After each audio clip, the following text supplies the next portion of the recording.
Salut les gens, c'est Anissa du blog Nomads Art. En 2016, je lance enfin ma chaîne YouTube sur laquelle je compte partager avec vous mes conseils pour se lancer en freelance, mes anecdotes de la vie professionnelle en freelance. J'espère que ça va vous plaire. Et pour commencer bien l'année, j'ai décidé de parler des 5 phrases que nous ne voulons plus entendre en tant que freelance. Première phrase que j'entends très souvent, notamment en soirée parisienne, c'est ah mais donc tu es freelance parce que tu ne trouves pas de CDI, je comprends, je suis désolée pour toi. J'adore, ouais j'adore. Combien de fois on m'a sorti cette phrase débile, donc non, je vous rassure les gens, j'avais un CDI bien payé avant de me lancer en freelance, enfin il aurait pu être mieux payé, mais j'étais quand même bien dans mon bureau et pourquoi j'ai décidé de quitter mon CDI? Tout simplement parce qu'en fait j'avais d'autres projets, j'avais envie de monter ma boîte, j'avais envie de réaliser mes propres projets et puis de vivre de ma passion, notamment de l'écriture et de la traduction. Et du coup, non, j'ai pas du tout fait ce choix par défaut, j'avais très envie d'être mon propre patron. Donc voilà, si ça peut répondre à la première question. Deuxième phrase que j'entends aussi très souvent en small talk, en soirée, tu vois, il y a la nana super pimpante qui vient et tout, tu sais, le chef de projet chez Publicis, voilà, voilà, bref. Ce genre de nana avec laquelle je ne serai jamais pote, et qui vient te dire « Ah mais c'est trop chouette, tu dois bosser en pyjama toute la journée, c'est trop bien !»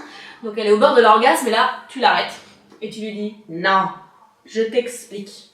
Je fais comme tout le monde en fait, c'est-à-dire que je mets mon réveil, je me lève, je prends ma douche, mon petit déj, je lis mes mails et puis voilà, je m'y mets. Donc non, je suis pas en pyjama nounours toute la journée à glander sur mon lit, donc ça c'est tout à fait débile. C'est un leurre, les freelances sont aussi disciplinés, ils ont d'ailleurs tout intérêt à l'être, aussi disciplinés que les gens qui vivent au bureau, donc voilà, non, je ne suis pas dans mon pyjama Hello Kitty, désolée.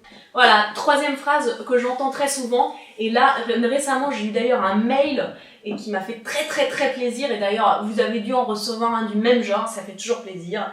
Donc, le client potentiel, Jean-Mich-Mich, machin bidule, à qui j'avais fait une demande de devis suite à sa prise de contact avec moi, qui voulait un devis pour de la traduction, donc pas de souci. Moi, je lui fais mon devis, j'ai des tarifs tout à fait corrects, c'est la moyenne sur le marché français, donc voilà, rien de scandaleux, et rien d'étonnant. Un charmant monsieur, je me souviens ni de son nom, ni de sa boîte, parce que j'ai bien fait de l'oublier, c'était pas la peine de m'en souvenir, qui m'écrit « Bonjour mademoiselle Filani, merci beaucoup pour votre devis. Malheureusement, il se trouve que vous êtes un peu plus cher que la moyenne, j'ai donc trouvé moins cher sur le bon coin. Bien cordialement, bonne continuation. » Voilà. Alors moi, j'avais envie de répondre bonne continuation dans ton cul. Je ne l'ai pas fait, figurez-vous. Donc les 10 premiers mails, ils ont fini, bien sûr, dans les brouillons, forcément, parce que ça commençait par connard, tu respectes pas les freelances, chercher quelqu'un sur le bon coin mais t'as pas honte, et quand bien même tu l'aurais fait, tu le dis pas, tu te la fermes, voilà.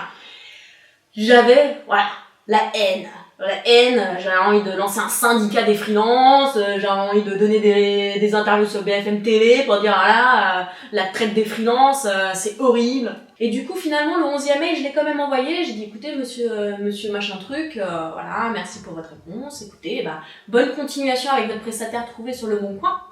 Et puis n'hésitez pas à revenir vers moi le jour où vous avez du budget et puis où vous avez surtout envie d'avoir du travail bien fait. Merci, au revoir, cordialement, tout ça.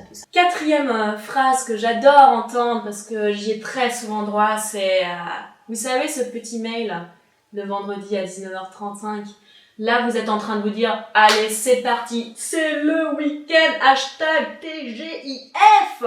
Oui, non, parce qu'il y a ce mail qui tombe.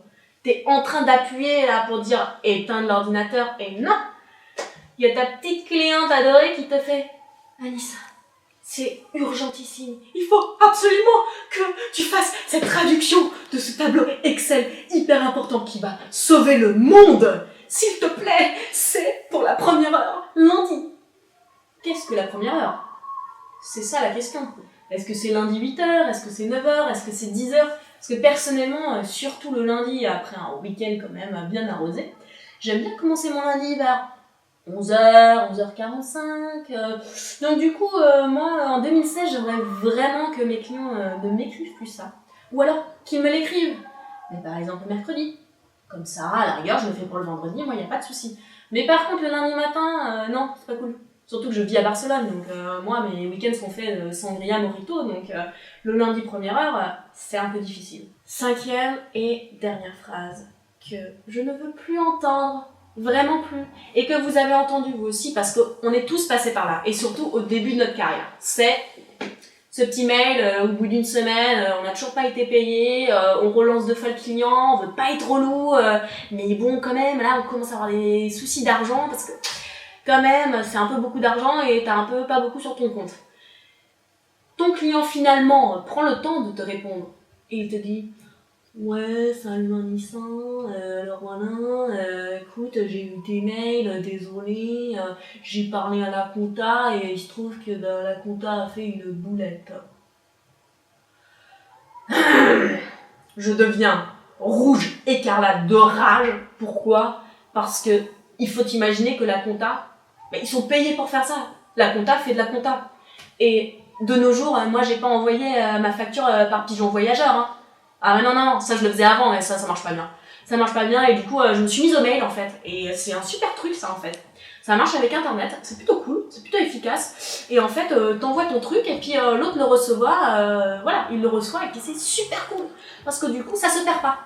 Sauf que, il y a un truc, c'est comme une maladie en fait. C'est comme une épidémie, il se trouve que ça, il y a que les comptas qui chopent ça. C'est eux, c'est les seuls à perdre des mails. Donc t'envoies un truc qui peut pas se perdre puisqu'il est pas physique, mais eux le perdent. Donc sur les 200-300 mails qu'ils reçoivent tous les mois et surtout en fin de mois, toi t'envoies ton truc, tu te dis bon ben voilà, je fais mon petit PDF, je me suis fait chier à faire de la compta avec mon logiciel, machin truc, voilà, t'as un truc à dire Othello? Non, d'accord. Voilà, enfin bref, je fais le truc bien, je fais un beau petit mail, genre cher machin, 6 juin ma facture du mois d'octobre 2015, t'en souhaitant bonne réception, nanani nanana, je mets dans mes conditions générales d'utilisation de s'il vous plaît, payer dans les 7 jours, et là, la compta a fait une boulette. Non. Moi j'ai un super conseil. Mon conseil c'est, faites la fonction recherche dans mes mails, tapez le nom de ce prestat qui n'a toujours pas été payé. Pourquoi? Parce que vous allez lui éviter pas mal de merde. Oui, parce que le truc c'est que, qu'est-ce que je réponds moi à mon proprio qui me dit bon il est où le loyer? Je lui fais quoi? Bah écoute, Juan Carlo, je suis désolée, il y a tengo une boulette, no puedo pagar, voilà, désolé, no loyer, no possible. Il me fait si, claro, no problemo, bien sûr, tu me payes quand tu peux, y a pas de souci, no souci, ma cocotte, c'est la famille. Non, voilà. Donc en fait, la compta, s'il vous plaît, ne perdez plus mes mails. Parce que sinon, je vais vraiment devoir me remettre au pigeon voyageur. Et là, ça va chier. Voilà les amis, moi j'espère que ça vous a plu parce que moi je me suis vraiment bien éclatée à faire cette vidéo. C'est la première, donc soyez indulgents, hein, voilà, c'est pas encore Norman fait des vidéos, mais c'est déjà Anissa fait des vidéos et je crois que c'est plutôt pas mal. Donc voilà, n'hésitez pas à liker, à partager, à en parler, vous savez, bouche à oreille, tout ça, votre papy, votre mamie, votre pote freelance, votre pote qui en a ras-le-bol d'être salarié, voilà, votre chat qui voudra peut-être voir Othello. Bref, partagez, commentez, dites-moi ce que vous avez envie d'entendre, de lire, de machin, de trucs, voilà. Et puis sinon, on se retrouve toujours sur mon blog www.nomadsart.com. À bientôt, salut!